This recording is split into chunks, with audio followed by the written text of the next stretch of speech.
এর আগের ভিডিওতে আমরা ঐতিহাসিক উৎস অর্থাৎ চ্যাপ্টার 1টা শেষ করেছিলাম। আজকে আমরা শুরু করব চ্যাপ্টার 2 প্রি হিস্টোরিক পিরিয়ড। তো আজকের প্রথম পয়েন্ট যেটা রয়েছে হিউম্যান ইভলিউশন বা মানব বিবর্তন। তো আফ্রিকা হচ্ছে মানব জাতির আদি জন্মভূমি, তাই আফ্রিকাকে মানব জাতির দোলনা বলা হয়। মানব বিবর্তন সম্পর্কে দুটি প্রধান মতবাদ আছে, একীভূত মতবাদ ও সমান্তরাল উৎপত্তি মতবাদ। ইউনিটারি অরিজিন থিওরি বা একীভূত উৎপত্তি মতবাদ কি? তো এই মতবাদ অনুসারে আধুনিক মানুষ আফ্রিকাতে হোমো ইরেক্টাস থেকে বিবর্তিত হয় এবং বিভিন্ন অঞ্চলে ছড়িয়ে পড়ে ও বিভিন্ন রূপে বিবর্তিত হয়। আর প্যারালাল অরিজিন থিওরি অর্থাৎ সমান্তরাল উৎপত্তি মতবাদ, এই মত অনুযায়ী আধুনিক মানুষ পৃথিবীর বিভিন্ন অঞ্চলে সমান্তরালভাবে বিবর্তিত হয় হোমো ইরেক্টাস থেকে। দুটোই কিন্তু হোমো ইরেক্টাস থেকেই বলা হয়েছে, একীভূত এবং সমান্তরাল। হিউম্যান এভলিউশন টাইমলাইন অর্থাৎ মানব বিবর্তনের সময়রেখা। তো মানব প্রজাতি অস্ট্রালোপিথেকাস আফ্রিকানাস, সময়কাল এখানে রয়েছে 50 লক্ষ বিসি থেকে 30 লক্ষ বিসি। তো মানব জাতির প্রাচীনতম পূর্বপুরুষ হচ্ছে অস্ট্রালোপিথেকাস। প্রত্নতাত্ত্বিক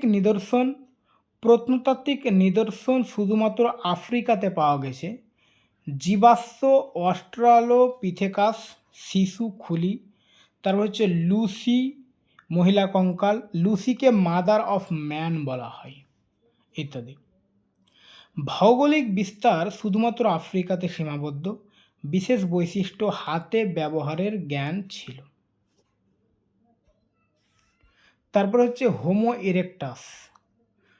তো হোমো ইরেক্টাস হচ্ছে প্রথম দ্বিপদী মানুষ, অর্থাৎ দুই পায়ে হাঁটতে পারে এরকম মানুষ হচ্ছে প্রথম হোমো ইরেক্টাস।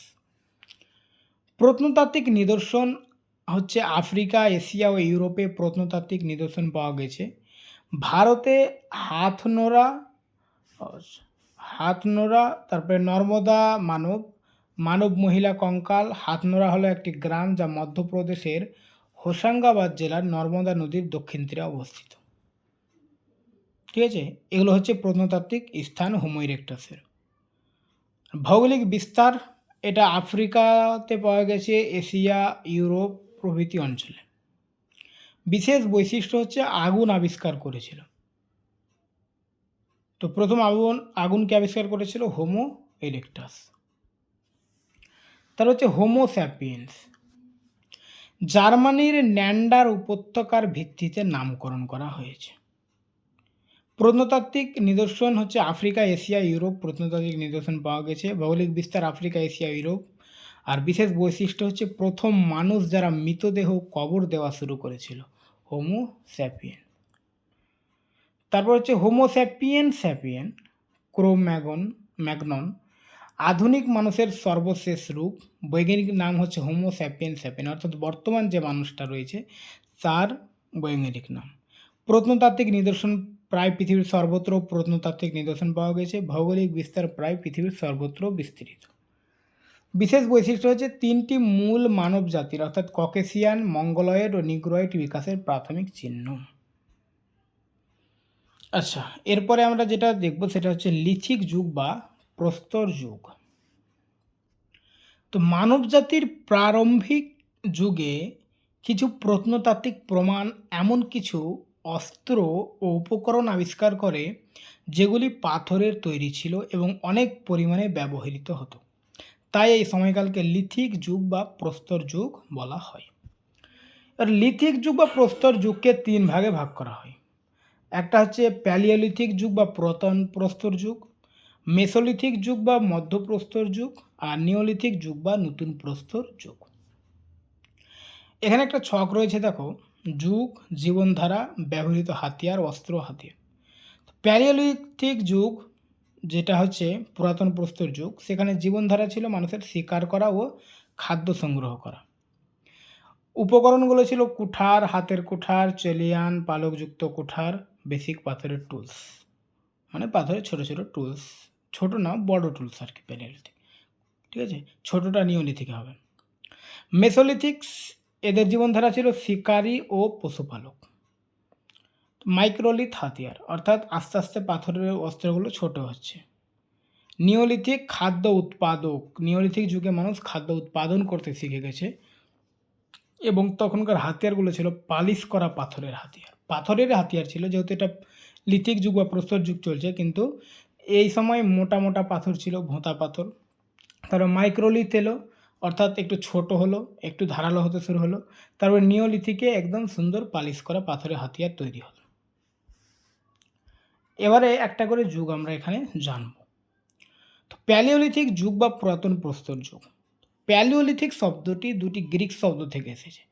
প্যালিও অর্থাৎ পুরনো, আর লিথিক হচ্ছে পাথর। তো এই কারণে এই প্যালিওলিথিক এজ বলতে পুরাতন প্রস্তর যুগ বা পুরাতন পাথরের যুগ বোঝানো হয়। ভারতে প্যালিওলিথিক যুগের প্রত্নতাত্ত্বিক নিদর্শনের পদ্ধতিগত আবিষ্কার শুরু করেন রবার্ট ব্রুস ফুট, একজন ভূতত্ত্ববিদ যিনি জিওলজিক্যাল সার্ভে অফ ইন্ডিয়ার সঙ্গে যুক্ত ছিলেন। তার মৃত্যু হয় 1895 সালে। 1863 সালে তিনি তামিলনাড়ুর চিংলেপুর জেলার পল্লবরম এলাকায় একটি কুঠার অর্থাৎ হ্যান্ড এক্স আবিষ্কার করেন। তো আরবি ফুটে অর্থাৎ রবার্ট ব্রুস ফুটকে ভারতের প্রাগৈতিহাসিক প্রত্নতত্ত্বের জনক বলা হয়। 1982 সালে আরুণ সোনাকি নামে একজন ভূতত্ত্ববিদ, যিনি জিওলজিক্যাল সার্ভে অফ ইন্ডিয়ার প্যালিওন্টোলজি বিভাগে কর্মরত ছিলেন, তিনি হাথনোরা অর্থাৎ মধ্যপ্রদেশের নর্মদা নদীর উপত্যকায় অবস্থিত একটি জায়গা থেকে একটি মহিলার খুলির খোঁজ পান। এটি একটি গুরুত্বপূর্ণ আবিষ্কার, কারণ এটি ভারতে হোমো ইরেক্টাস শ্রেণীর জীবাশ্মের অংশ হিসেবে গৃহীত হয়েছে। অরুণ সোনাকির মতে এই মহিলা হোমো ইরেক্টাস শ্রেণীতে পড়েন। তারপরে পয়েন্ট হচ্ছে প্যালিওলিথিক মানুষের জীবন। তো প্যালিওলিথিক মানুষের জীবন কেমন ছিল, যে প্রথমে আমরা দেখব তাদের খাদ্য কী ছিল, ঠিক আছে, খাদ্য কী ধরনের ছিল। তো প্যালিওলিথিক যুগে মানুষের জীবনযাত্রা ছিল পুরোপুরি প্রাকৃতিক ও আদিম। তারা মূলত শিকার এবং প্রাকৃতিক উৎসের উপর নির্ভর করত। তাদের খাদ্য ছিল মাংস, ফল, মূল ইত্যাদি। তারা কিভাবে শস্য উৎপাদন করতে হয় বা রান্না করতে হয় তারা জানতো না। তারা রান্না না করে কাঁচা মাংস খেত এবং তাদের পোশাক ছিল না। তারপরে তারা আগুনের ব্যবহার জানতো না, তাই তারা কাঁচা মাংস খেত। কিন্তু পরবর্তী সময়ে আনুমানিক 20,000 খ্রিস্টপূর্ব থেকে, এখানে সালটা ভুল রয়েছে, ঠিক আছে, এটা 20,000 হবে না, এটা প্রায় 20 লক্ষ হবে। 20 লক্ষ খ্রিস্টপূর্ব থেকে 10 লক্ষ খ্রিস্টপূর্বের মধ্যে তারা আগুন আবিষ্কার করেন। আগুনের আবিষ্কার ছিল একটি বড় ঘটনা।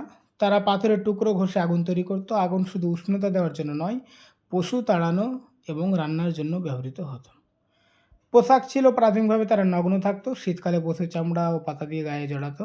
বাসস্থান তারা গুহা, জঙ্গলের পাতা দিয়ে তৈরি কুড়ে ঘরে বাস করত। খাদ্য গ্রহণ তারা খাদ্য সংগ্রাহক ছিল এবং নিজেদের প্রয়োজনীয় খাদ্য সংগ্রহ করত। এই যুগের মানুষ প্রধানত নিগ্রো জাতিভুক্ত ছিল। মৃতদের নিষ্পত্তি, তারা মৃতদের সমাধি বা সৎকার করতো না, মৃতদেহকে ছেড়ে দেওয়া হতো পশু পাখিদের খাওয়ার জন্য। প্যালিওলিথিক হাতিয়ারগুলো দেখো। পাথরের হাতিয়ারের পার্থক্যের ভিত্তিতে প্যালিওলিথিক যুগকে 3 ভাগে ভাগ করা হয়েছে: নিম্ন প্রারম্ভিক প্যালিওলিথিক যুগ, মধ্য প্যালিওলিথিক যুগ এবং উচ্চ পরবর্তী প্যালিওলিথিক যুগ। তো আমরা প্যালিওলিথিক যুগটাকে পড়ছিলাম এবং প্যালিওলিথিক যুগটাকে আবার হাতিয়ারের পার্থক্যের ভিত্তিতে 3টে ভাগে ভাগ করা হচ্ছে: নিম্ন, মধ্য আর উচ্চ। তো এখানে দেখো যুগের নামগুলো দেওয়া রয়েছে, হাতিয়ারগুলো দেওয়া রয়েছে, ঠিক আছে, প্যালিওলিথিক যুগের। তো নিম্ন বা প্রারম্ভিক যুগ হচ্ছে, এর হাতিয়ারগুলো ছিল চপার বা কাটারি ও চপিং হাতের কুঠার। মধ্যতে হচ্ছে ফ্লেক ও ব্লেড দ্বারা নির্মিত অস্ত্র। আর উচ্চ প্যালিওলিথিক যুগ বা আপার প্যালিওলিথিক যুগ সেটা হচ্ছে ফ্লেক ও ব্লেড দ্বারা নির্মিত। নিম্ন প্রারম্ভিক বা প্রারম্ভিক প্যালিওলিথিক সরঞ্জাম, আমরা ছকের মাধ্যমে পড়লাম, তারপরে আবার আমরা একটু ডিটেলসে দেখব।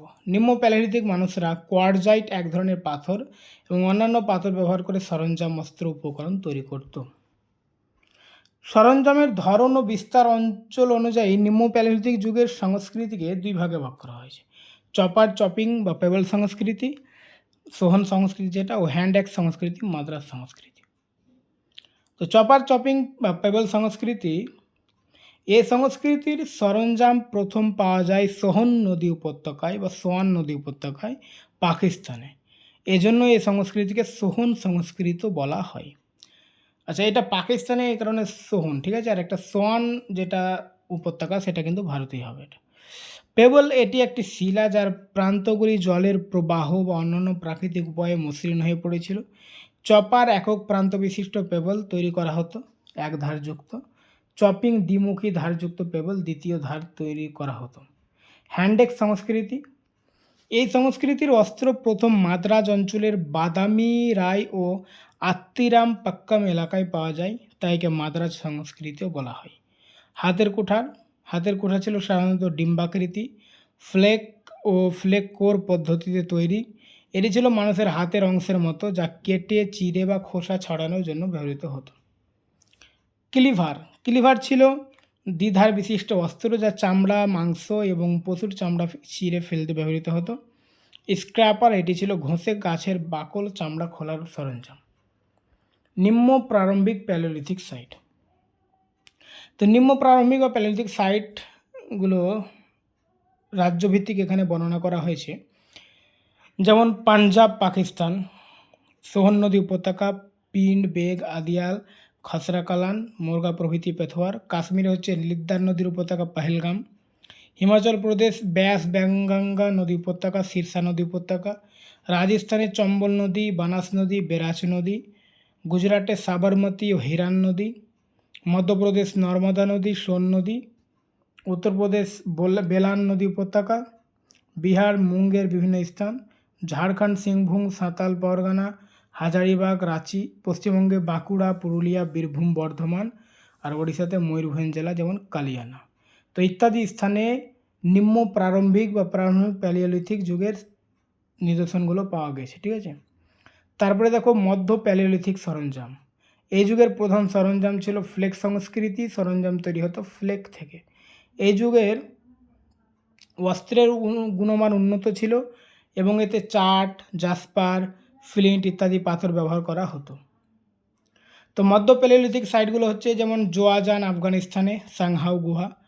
পাঞ্জাব পাকিস্তান, সোহন নদী উপত্যকা, ইন্দুস নদী, রহরি। জম্মু ও কাশ্মীর লিদ্দার নদী উপত্যকা, পহেলগাম। হিমাচল প্রদেশ ব্যাস ব্যাঙ্গাঙ্গা ও সিরসা নদী উপত্যকা। রাজস্থান বেরাজ বাগান, কদমকালী নদী, জয়েল, জানানা প্রভৃতি। গুজরাট সৌরাষ্ট্র কচ্ছের বিভিন্ন স্থান। মধ্যপ্রদেশ ভীমবেটকা গুহা, পান্না, সিনহাউল, পাতপাড়া প্রভৃতি। উত্তরপ্রদেশ চাকিয়াবাসা, সোনভদ্র, মির্জাপুর, ঝাঁসি, ললিতপুর প্রভৃতি। ঝাড়খণ্ড সিংভূম ও পালামৌ।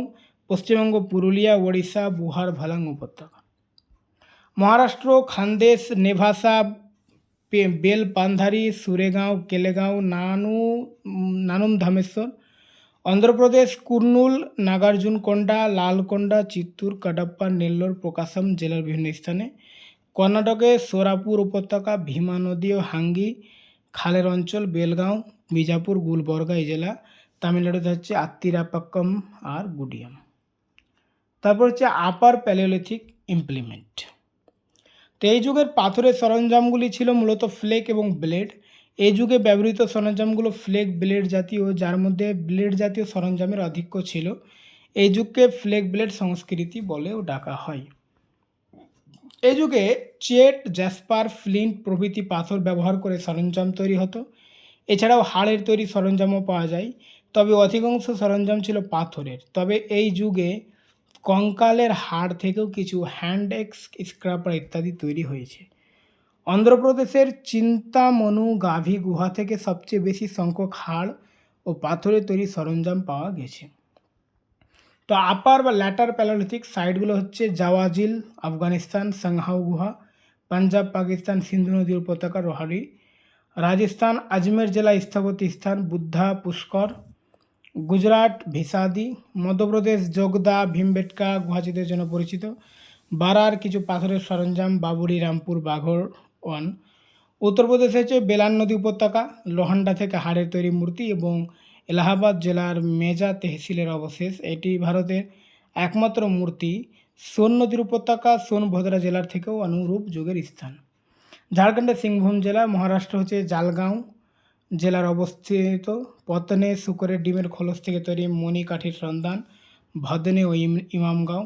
অন্ধ্রপ্রদেশ রেণীগুপ্তা বেমুলা ইয়েরগন্দাপালেম গুহাসমূহ, বিল্লা সুরগুনাম চুলার অবশেষ যা ভারতের প্রথম চুলা সন্ধানের স্থান। কুর্নুল মুচিন্তা চিন্তামনু গাভী গুহা আশ্রয়, ভারতের উপর পরে প্যালিওলিথিক যুগের মধ্যে সর্বাধিক সমৃদ্ধ হাড় শিং তৈরি সরঞ্জাম পরে স্থান। বেতাম চেরলাম। কর্ণাটক হচ্ছে গুলবার্গ জেলার অবস্থিত। সোরাপুর গুহা দুই নদীর মাঝে অবস্থিত অঞ্চল বিজাপুর জেলা। তো এরপর হচ্ছে মেসোলিথিক যুগ বা মধ্য পাথরের যুগ, যেটা আমরা এর পরের ভিডিওতে করব। ওকে, থ্যাংক ইউ।